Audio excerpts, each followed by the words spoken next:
Go through the picks and bans real quick. Really interesting picks this game. So a lot of you won't know what I'm talking about. Those who play LoL will be like, wait, what, really? So right off the bat, Epic Gamer was first banned. So CL Gaming was first pick. Epic bans Ezreal. CLG bans Twitch and Garen. And then Epic, despite having such a great Vladimir last game, banned Vladimir. So Vladimir and Garen from last game are gone, which means that now Taric and Kog'Maw are back in. So sure enough, CLG first picks Kog'Maw. Takes Kog'Maw over, one of the most awesome carries in the game. Like Ashe, has no escape whatsoever. Did you pick Evelyn for really me? long range. Yeah, you're good. Okay, I'm good. Your champion's good, yeah. But yeah, so Kog'Maw super long range, no escape, but so much damage. Then Epic Gamer came back, picked Taric Amumu. These two champions are just freaking awesome. We saw Amumu last game. That ultimate binds everything down. Is really great. Taric, we talked last game about being just an awesome support champion. Really great pick for Taric. Back over to CLG, they picked Janna. So they got Janna this time, but they picked Kennen. Kennen was the third pick of the game for their team, which is going to surprise a lot of people. Kennen, one of the ninjas, which we're going to see in this game, throws out shurikens, really cool, really fast, harassy champion. So it's going to be a very different play style for him. And Janna, we saw last game, another really good support.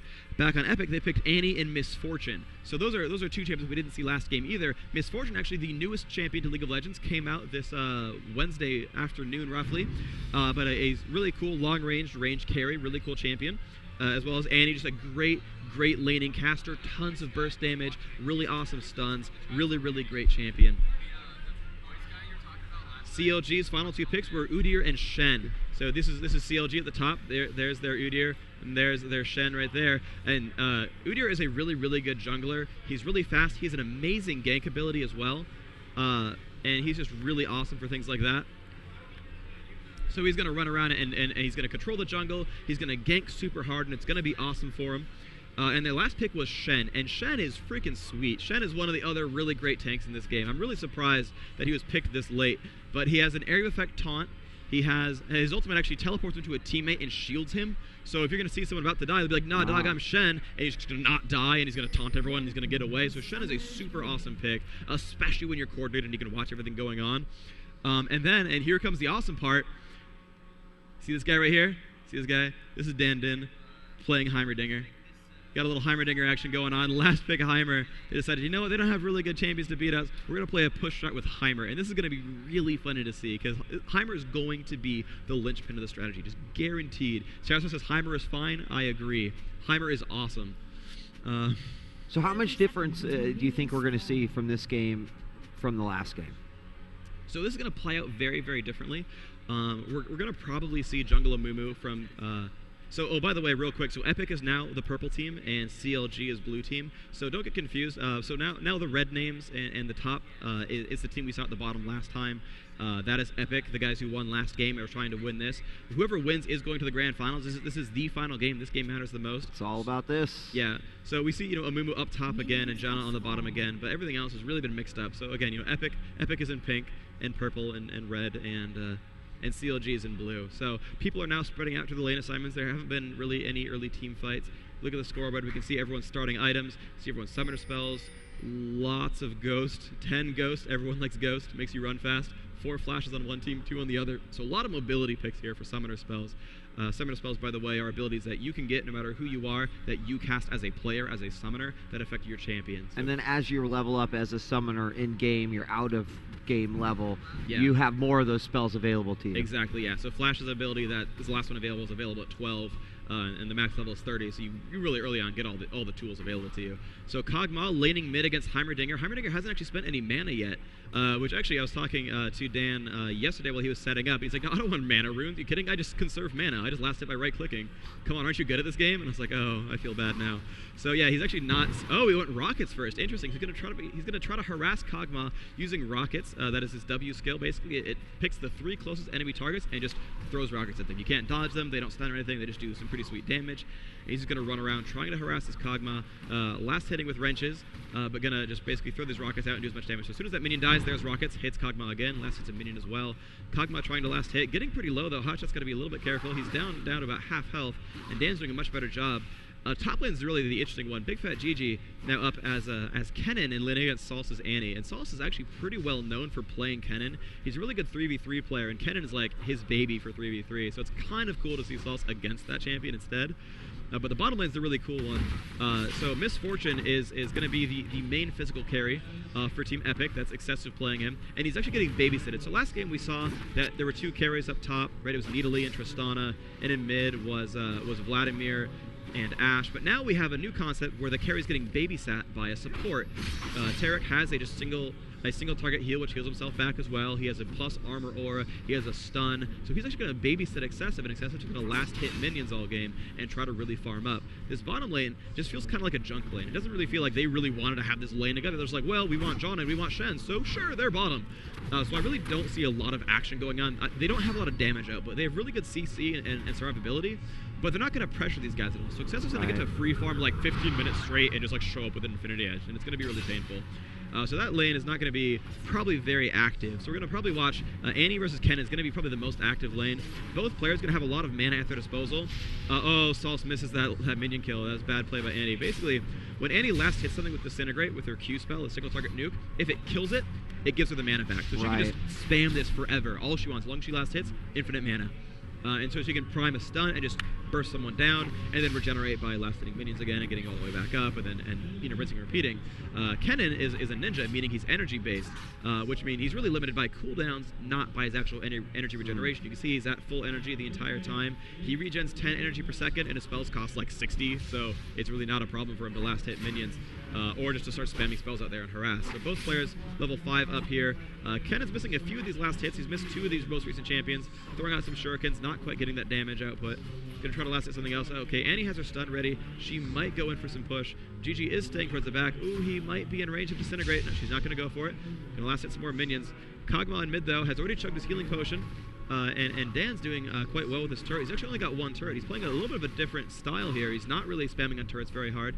He's relying on his wrench auto attack. Doesn't have much mana regen either. Regenerating about 2 per second, which is pretty normal for dropping it with a Doran's Ring and utility specs. So he might actually not have mana regen on his seals. I'm not quite sure. If I were out of game, I could expect his rune book, but we'll probably see that come into play a little bit later.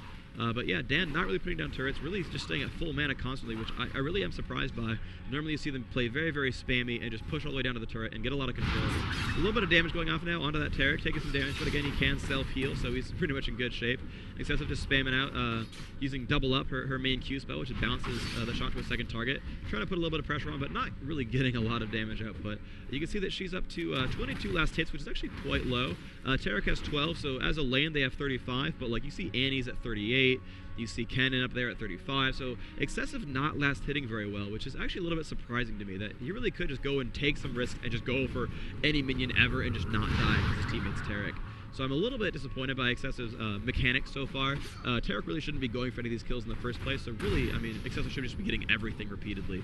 And so, like I said, I'm a little bit surprised by that, but, a little bit of counter harass going off. Chowster taking some damage, takes a stun from Tarek, a little bit of damage from Excessive, but gonna be okay for now. But, Udyr has shown up in top lane, but looks like he's going to blue pill out. Did not get a successful gank, so he's going to just piece right back out. I guess he tried to gank top and got nothing for it. Meanwhile, mid lane, Dan just keeps pushing hotshot to his turret, and you can see that Dan is winning this lane just by all rights. He's pushing him to the turret. Another rocket to the face. That's probably like a level 3 rocket at that point. That's a lot of damage. So hotshot already having to blue pill, already having to recall to the base, get some health again, and back right off. As Dan now with at least level 3 or 4 into his turrets. If I look at the health, that's probably level 3 turret. So he's just controlling the lane with these turrets, trying to push these minions down to the tower, and then just tossing out these rockets all day. So some pretty cool stuff there. Both players now have tossed some wards out. They've actually got them both on Dragon, so both players will really know if that ever is under contention. Udyr doing a very good job jungling up to level 5. Good play for him. Let's look at the jungle race. Amumu at 24 CS. And Udyr at 24 as well, so they both jungled exactly the same summoner spells in the same places, almost the exact same items. There's boots and cloth armor and boots and cloth armor, same minion kills, so they're really playing very parallel builds. I mean, they're diverging in their locations a little bit. You can see Aragi over here, while Udyr's down on this side as well. But oh wow, I'm actually surprised. Top lane's been doing, yeah, that's kind of what I figured. Top lane doing. Wow, sorry. Top team, Epik Gaming in the bottom lane doing a lot of harassment. The CLG guys, Elements and Chowster, don't really have any hard heals. Jana has that shield, which is awesome, but if they take damage, they can't get their health back up. They can prevent the damage, but they can't recoup their losses. And so all the little bit of harassment that Graphic's been doing with the Tarek stun and then Misfortune coming up and throwing some bullets out there has really started wearing down these two players. and so we're going to probably see a recall pretty soon from Jana, which is going to probably play up a little bit of interesting scenarios. Now, do these two champions ever want to look for that open opportunity if they're going to continue to sort of float around here with this decreased amount of health before a recall?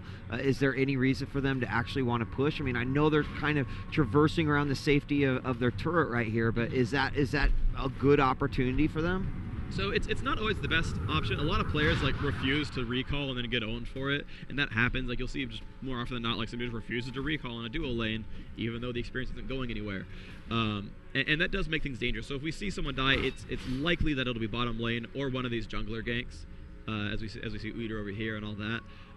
But the real main thing so yeah, you might see these guys die down here. Okay. But what they're kind of worried about is if you lose both champions from your lane, like if you're a 1v2, you suddenly open yourself up to actually getting doven upon. Right. So like if Shen blue pills, Jana's just like screwed. Like if Terra is done, she's gonna die. Like for the most part, they're probably just gonna get owned. And so they got to be kind of careful. Like, well, if one goes to heal, it's a 1v2, which means we have no more lane control. It means that we can get doven upon because we don't have the extra crowd control. And so you actually give up a couple of weaknesses. Now, I personally like just spamming really hard in a dual lane and just like I'm gonna go my mana to 0 and then blue pill and buy boots and come back and I'm at full mana again. I'm gonna spam my abilities some more and just repeat that ad nauseum. In a dual lane, that's not really a huge problem. It's not gonna hurt you too badly. But it can cause issues once in a while. Oh, very nice play there. So Araragi bought a pink ward, a vision ward, which reveals invisible units, which revealed this ward right here, which is now a corpse. And so very good play by Mumu. Dropped the pink ward, which is the better. It's more expensive, it doesn't last as long, but it reveals other wards. And it was like, now we have ward control dragon. Like, what up? And that's really huge, because Mumu is one of those champions that can pretty much solo dragon super easy. And so now CLG is actually really concerned about this. You can see Udyr is actually going to have to go and sure enough, he has to run down and be, okay, he's not on it, good, okay, we're safe, cool. And even though he's low, has no mana or health, like, he had to check, because you don't know. That's really, really awesome. And,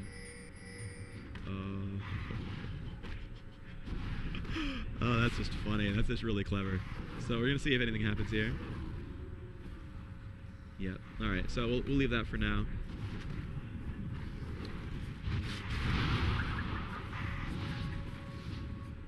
Alright, yeah, they forced a movement to back off. Alright, good play there from CLG. They did know about all that. No clairvoyance for them, so they must have known some other way that like a move was going to come down and do some of that stuff. So good play by them, knowing what was up, knowing that a move was probably going to go for it. Yeah, there we go. Udyr dropping his pink ward of his own. They're just going to go back and forth with his ward control. You can see he's dropping that ward down real quick, dropping that. Yeah, so that has gone down. So now ward control is in CLG's hands. And the good thing about killing wards is they are worth 25 gold. So even though you spend 150 to get a pink ward, you at least got some of that back by just like killing the other one. So ward control back in CLG's hands, which is really good news for them. They have spent more on the wards probably because they've bought the green and the pink one, but they have control of it, so it's worth it, right? It's worth that extra 100 gold spent. So very good play. Now Hotshot's a high enough level that he can kind of spam down Dan Din. His W skill is called Bio Arcane Barrage, and what that allows him to do is just take really long pot shots, just really throw free throws at the Heimerdinger to start picking him down. And so he's trying to win lane control that way. But Heimer is getting some pretty good AP now. He's got his blasting one. He's up to 56 AP, which is really good. His turret's going to do about 13 more damage that way, and that's really good news for him.